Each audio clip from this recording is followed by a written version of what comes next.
Olá! Aqui na TV Assembleia você também acompanha os principais assuntos que abrangem os mais diversos setores da nossa sociedade. Nesta edição vamos falar sobre desigualdade no mercado de trabalho, detalhamento de informações pela cartografia, trabalho infantil e a expressão artística de uma arquiteta de Campo Grande.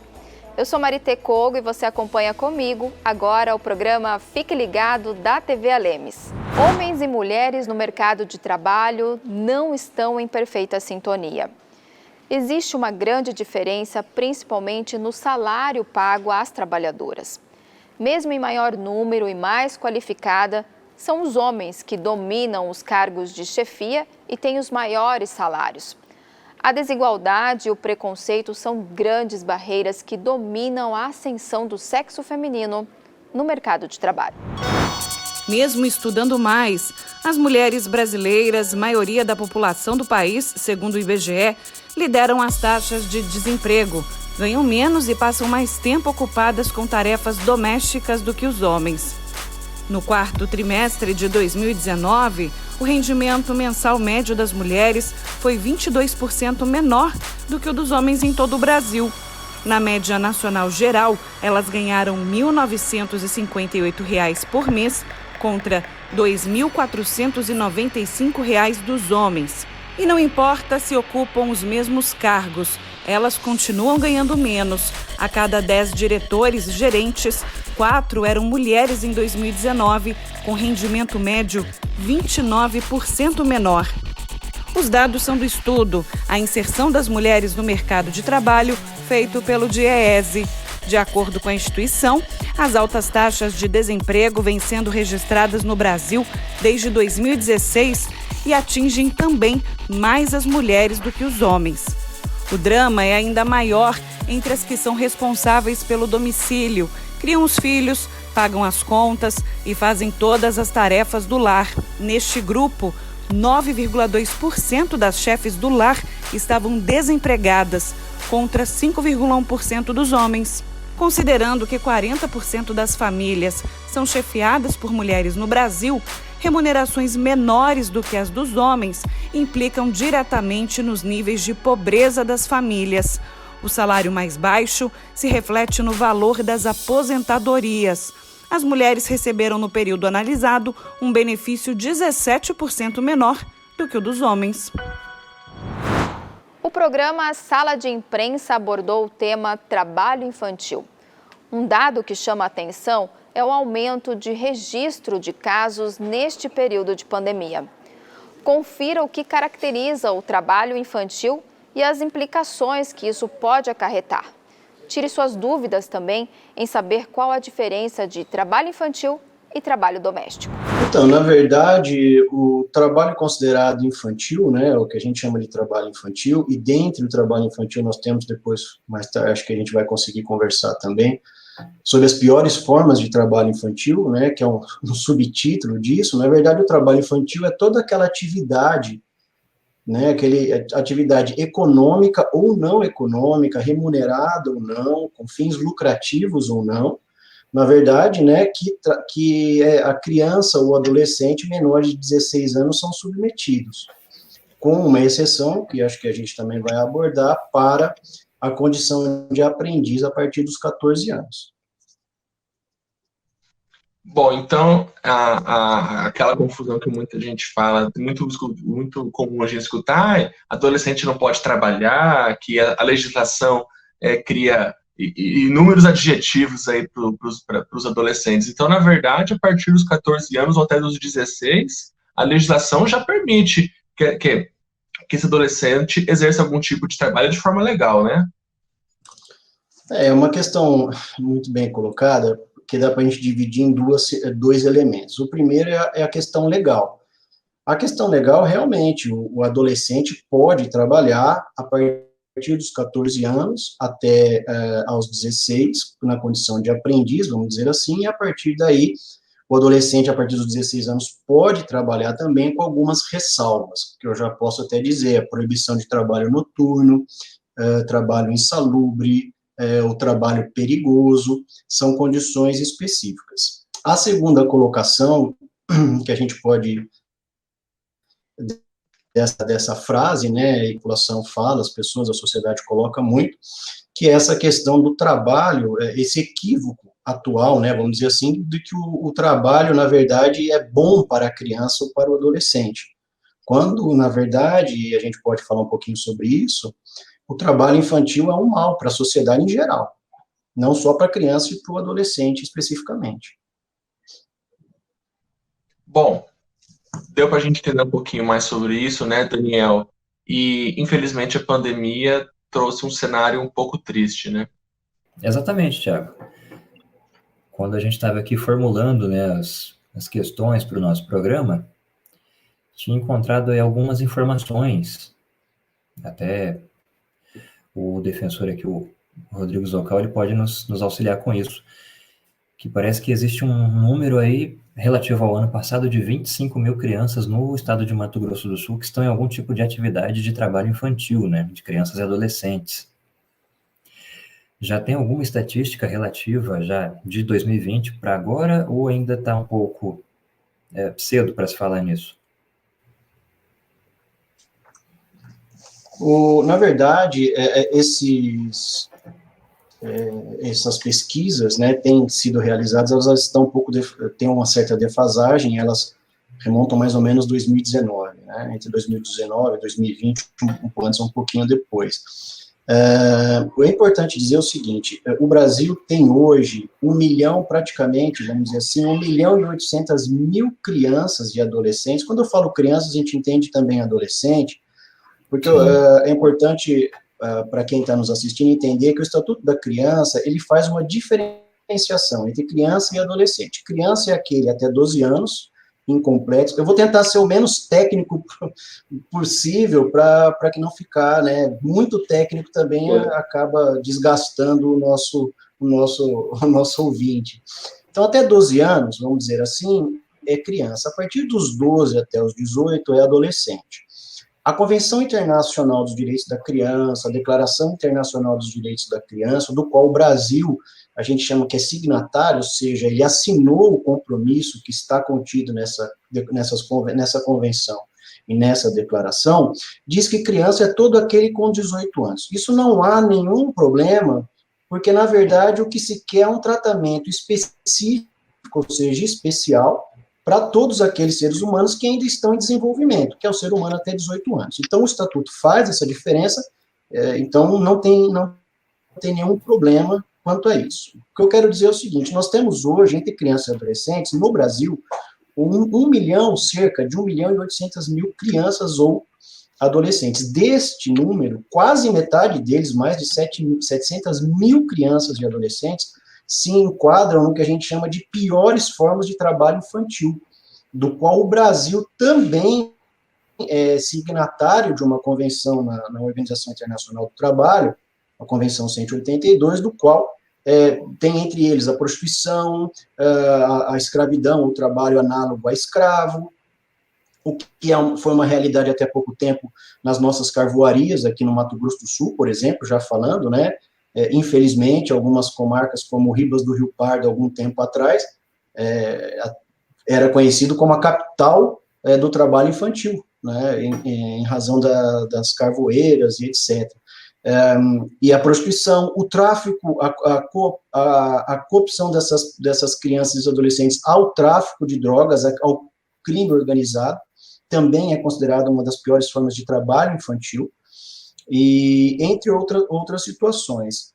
E deste número, então, é importante também dizer que dessas praticamente 1.800.000 crianças, quase 70% delas são de cor negra ou parda. Então, nós também temos, dentro deste universo de trabalho infantil, uma classe muito bem delimitada de pessoas ou de seres humanos que estão trabalhando nesse subemprego, né? Dentro do Mato Grosso do Sul, nós temos aproximadamente 25.000 crianças, o número tem diminuído ano a ano, graças a programas, a projetos, a esclarecimentos, como esse que nós estamos fazendo aqui hoje, de que o trabalho infantil é um mal, não é um bem para a sociedade como um todo, mas ainda há muito que se caminhar. E dados da Unicef demonstram que cerca de 26%, nós tivemos cerca de 26% de aumento do número de trabalho infantil durante a pandemia, o que traz consequências desastrosas para a sociedade como um modo geral. O que as pessoas que nos assistem precisam entender é que essa cultura disciplinar do trabalho, ou seja, de que se a criança estiver trabalhando, ela não está na rua, se ela não está na rua, ela não está traficando, né, é um equívoco, primeiro, porque, como eu acabei de dizer, o tráfico de drogas, por exemplo, ou o crime organizado de um modo geral, é considerada a pior forma uma das piores formas de trabalho infantil. Portanto, a criança está em trabalho, ilícito, mas está em trabalho, o que é um equívoco, né?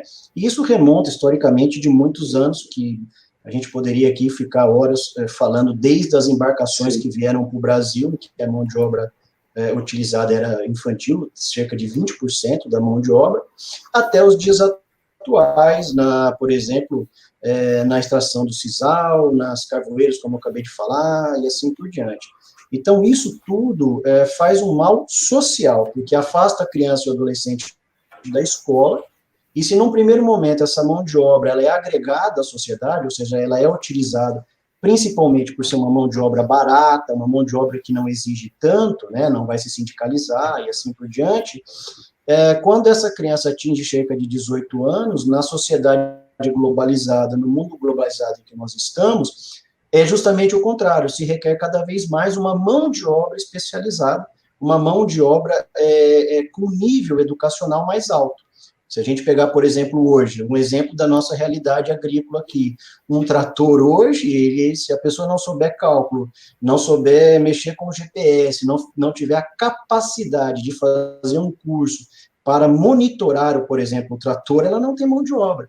Então, se num primeiro momento a cultura é de que essa mão de obra seria uma coisa boa para a sociedade, o segundo momento é um desastre total. E isso impacta em investimentos na área social, o que acaba sobrecarregando todos nós, somos contribuintes. Isso acaba impactando em investimento internacional, porque o país deixa de ter investimentos internacionais, no sentido de empresas que vêm buscando uma mão de obra especializada, porque nós deixamos de ter essa mão de obra especializada. Eu estou falando isso em nível de Brasil, mas a gente pode também colocar nossa realidade sul-mato-grossense, como eu acabei de falar, e assim por diante. Então, esta cultura, ela precisa ser repensada em termos de sociedade, porque se nós temos uma sociedade doente hoje, vamos dizer assim, nós temos cada vez mais violência, cada vez mais crianças e adolescentes ou jovens que não estudaram, é porque este processo cultural que já vem de longe, de que criança boa é criança trabalhando e não estudando, vamos dizer assim, fracassou. Então, nós precisamos remontar e reprojetar essa cultura para o futuro, para a gente ter uma sociedade economicamente sustentável. Você sabe o que é cartografia? Fique sabendo que esse trabalho ajuda em detalhar e representar estudos e informações sobre diversos assuntos que no dia a dia são de difícil entendimento. Em dados gerais, é facilitar a compreensão e também a leitura através de mapas e dados numéricos coletados. Ficou curioso? Acompanhe a reportagem do programa MS em Pesquisa.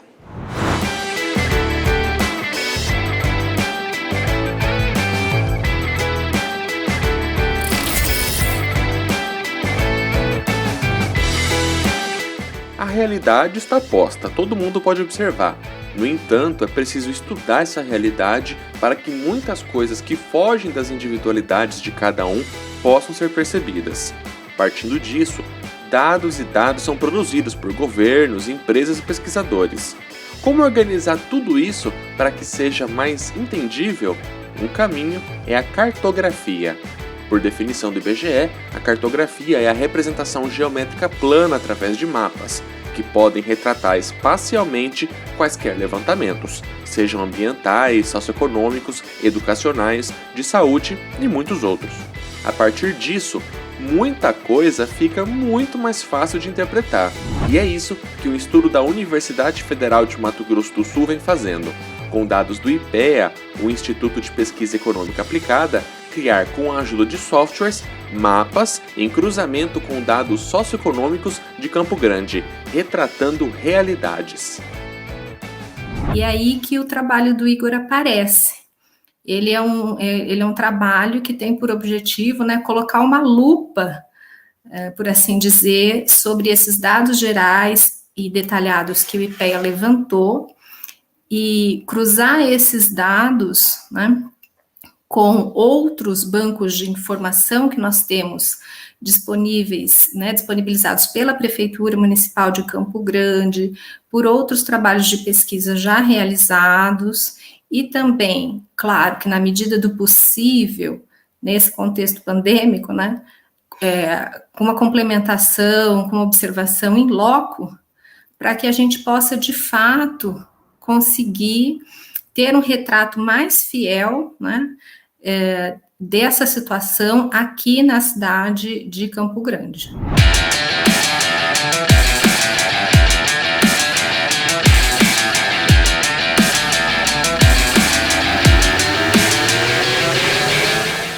Dos dados coletados surgiram várias representações a partir da cartografia, como por exemplo, onde se concentra a população negra da capital de Mato Grosso do Sul, onde moram os mais ricos, a distribuição da renda, onde estão os pontos de saúde mais avançados, onde há maior qualidade de vida, entre vários que ainda estão em elaboração. O trabalho ganhou destaque após publicações do pesquisador Igor Cirilo da Costa em redes sociais, fazendo muita gente perceber algo que está aos olhos. Para a validação científica disso tudo, ainda é preciso concluir a pesquisa, publicar em revistas e receber o feedback de outros cientistas. Mas a repercussão dos mapas já indica que o caminho para fazer o tratamento dos dados foi acertado. A própria repercussão que o trabalho do Igor já está assumindo, né, eu acho que é, assim, reveladora de alguns acertos, né, porque fica muito evidente que essas desigualdades, elas são muito marcantes aqui em Campo Grande e os resultados podem servir, né, de inspiração aí para a sociedade civil se organizar, para os gestores públicos.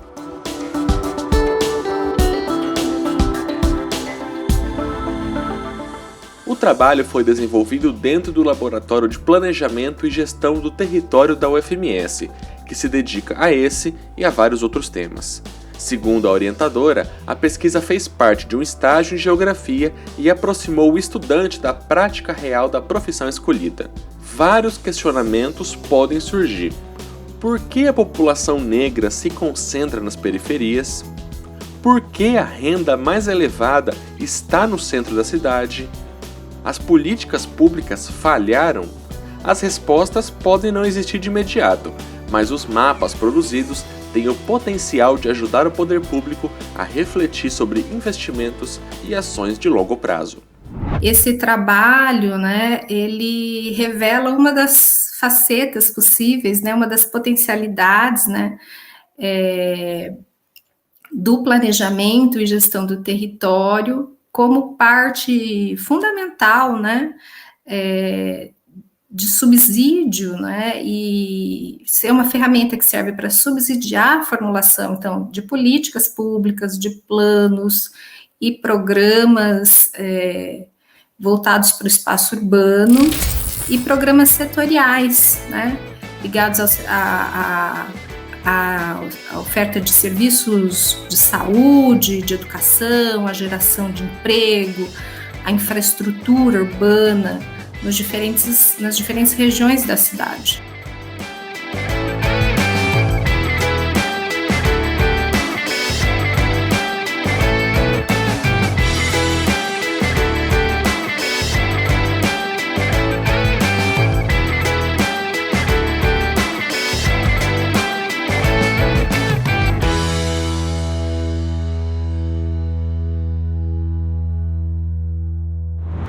expressão artística é imprevisível, única e marcante.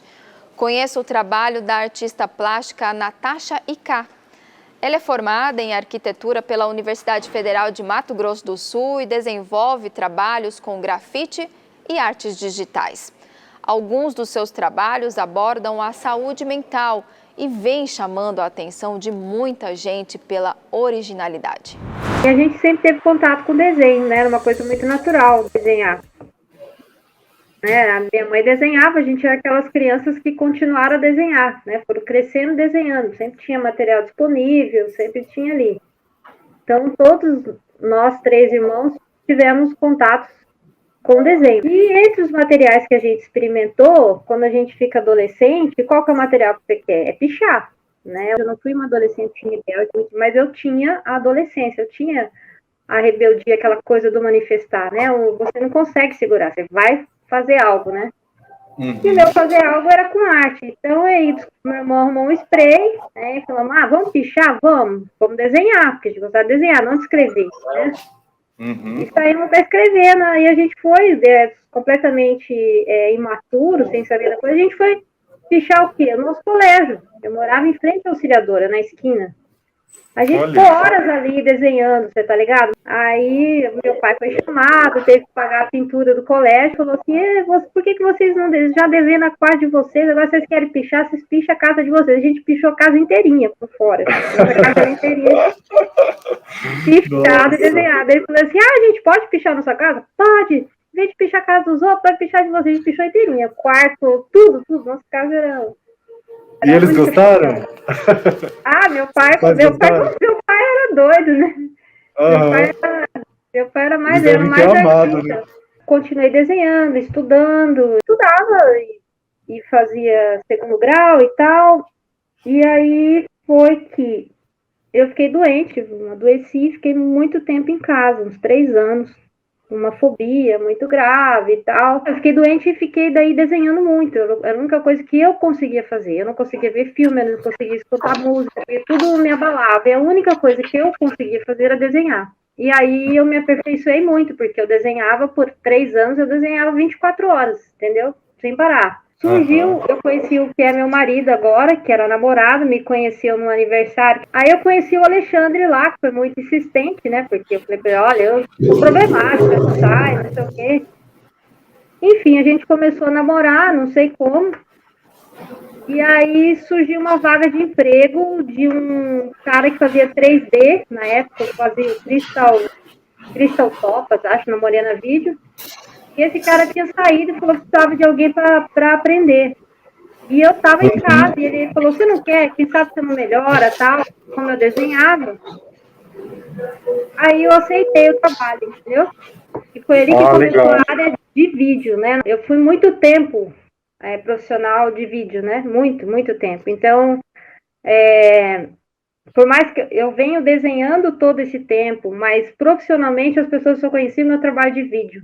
Quando eu estava fazendo a segunda faculdade, eu fui fazer estágio na casa de ensaio. Eu já era formada em web design. Foi lá que despertou o grafite de novo, porque eu fui dar aula de arte digital e as crianças não tinham computador, demorou a chegar 6 meses e eu tinha que dar aula para aquelas crianças e não tinha o que fazer. Daí eu perguntei para a Laís se eu podia inventar alguma moda. Aí ela falou que podia, aí eu fui, comprei spray e taquei as crianças na parede, comecei a ensinar, entendeu? E aí começou a voltar, foi o primeiro, vamos dizer assim, workshop que eu dei, né? E aí começou a voltar o spray. Aí um amigo pediu um Homem-Aranha na casa do filho, que ia fazer aniversário, eu fui lá e fiz e tal. Isso continuou por um bom tempo, até que foi Bonito, teve um pato patológico, que é um cara de Bonito, mas que está em São Paulo, foi dar um workshop de grafite lá no Festival de Inverno, e eu estava lá. Aí eu resolvi fazer, daí me animei mais ainda com a história. Aí voltei pichando geral, assim, né, grafitando. Não sou do movimento hip hop dessa galera, não, foi muito solitário, foi muito particular meu encontro com o grafite. E aí eu fui para arquitetura. Na arquitetura tem os workshops que a gente faz início do ano com os calouros, né? Então cada aluno que tem alguma habilidade ensina. né? E eu fui e fiz de spray. E aí a gente fez vários workshops lá e as pessoas começaram a me conhecer. Então, assim, a arte, ela, por mais que eu recusasse, porque eu falava, eu não quero ser artista, não quero viver de arte, eu vou passar fome, eu não vou me meter nisso. Mas ela, parece que ela veio, sabe? Por mais que eu corresse dela, ela te encontra. Ela te perseguiu, né? Ela foi na sua busca. Ela rompe você em algum momento. O meu psiquiatra falava isso. O segredo da vida é não nadar contra a maré. E ele falava, e você só nada contra a maré, Natasha. E eu nado mesmo, entendeu?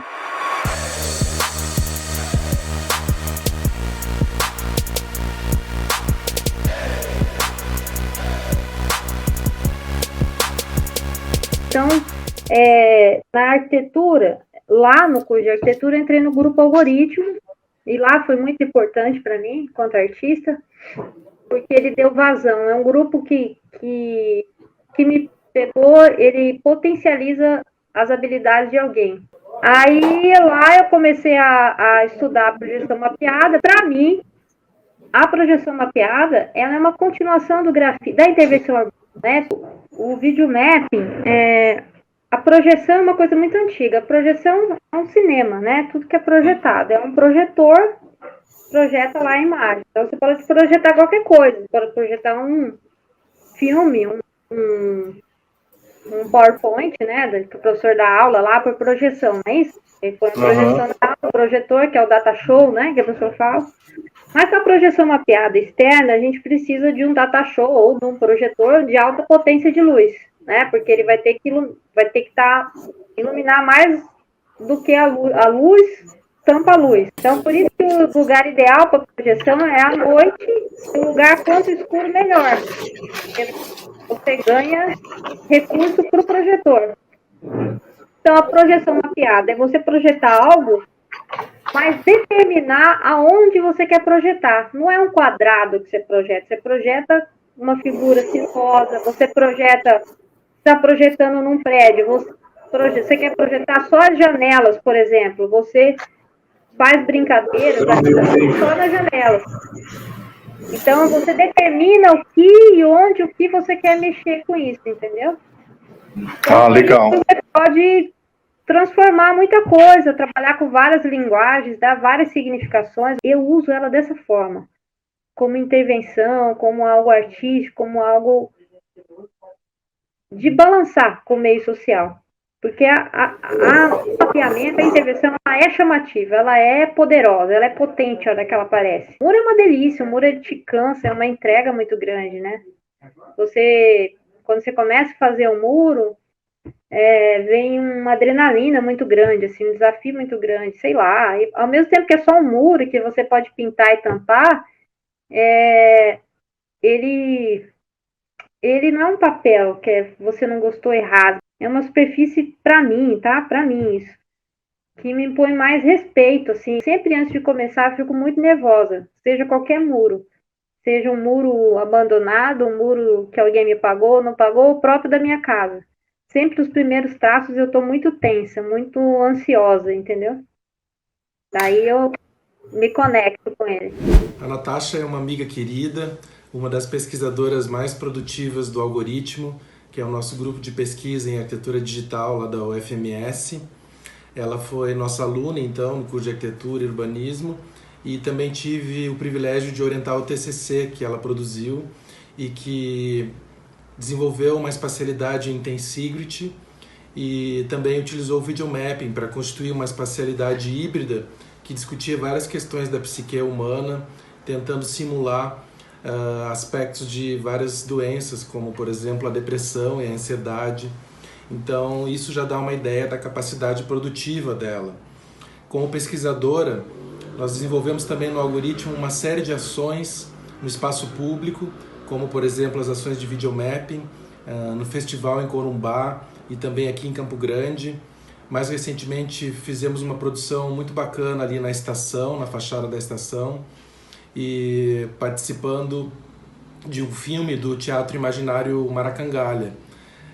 Então, a Natasha é alguém que eu gostaria de estar sempre por perto produzindo conjuntamente e desenvolvendo atividades, porque ela é essa artista multimídia super talentosa e eu desejo a ela todo o sucesso do mundo. Meu projeto TCC é um projeto que me define completamente, desde tudo que eu faço, desde tudo que eu aprendi até aqui, tá? Então, meu TCC, o PNEL, ele é uma estrutura que vai ressignificar esse pensamento de... Não é que vai ressignificar, ele é uma simulação de um surto mental, de uma maneira lúdica. E é um projeto calcado na fenomenologia. E a fenomenologia, ela é baseada na experiência, na experimentação. Então, ele foi criado. Eu fiz essa estrutura por processos de prototipagem, então eu criei várias estruturas. Então, o meu projeto foi uma cápsula de surto, vamos dizer assim, vamos resumir de uma forma assim, e foi criada 7 metros por 4, então era uma estrutura tensígrade de cabos de aço mesmo, hastes de aço e cabos de aço mesmo, que a gente montou na mão, assim, foi bem difícil. Tinha uma película, né, e que foi projetado áudio e som, né, de um surto de pânico e de um surto de depressão, um estado depressivo. Aí eu fiz, lógico, eu li livros, eu fiz rastreamento de como as pessoas geralmente deprimidas ou que têm algum transtorno, elas não sabem explicar. Geralmente elas fazem muita analogias, tipo assim, a depressão para mim parece que eu estou numa floresta e tem umas folhas me puxando e eu sinto eu sinto um saco de cimento na cabeça. Geralmente, se você lê livros e lê pesquisas dos pacientes, eles sempre falam dessa forma, né? Porque é muito complexo explicar e além de ser muito particular. Então, eu pego essas narrativas e crio uma linguagem, né, visual para aquela narrativa da depressão. E criei uma linguagem visual para a narrativa da crise de pânico. 198 folhas escritas de pesquisa.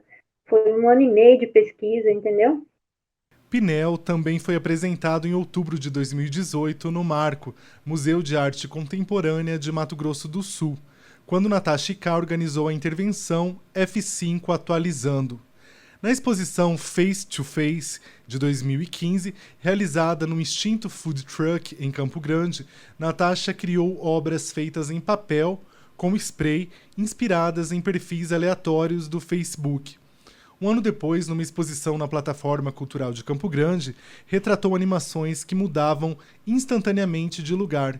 Além disso, as pistas de skate dos municípios de Amambai e São Gabriel do Oeste foram grafitadas pela muralista.